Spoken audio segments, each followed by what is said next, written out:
लगे रहेंगे आजादी, तुम रख सको तो आजादी, रख के दिखाओ आजादी, लगे रहेंगे आजादी।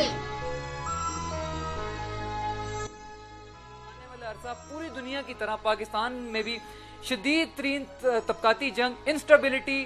तहरीकों के आगे जाने, फिर तहरीकों के पीछे जाने, इनकलाबात और रद्द इनकलाबात का ही अरसा होगा।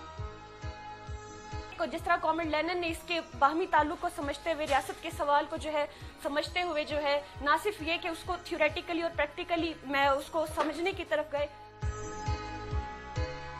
यानी हमें पैसे को समझने से पहले, यानी मनी को या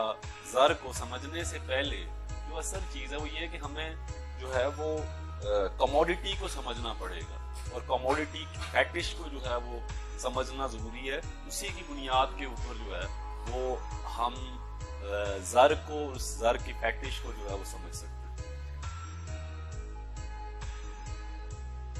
क्योंकि शेक्सपियर का दौर ऐसा था जब पुराना जागीरदारी निज़ाम खत्म हो रहा था और सनती इनकलाब था और एक सरमायादारी का आगाज होता, एक बड़ा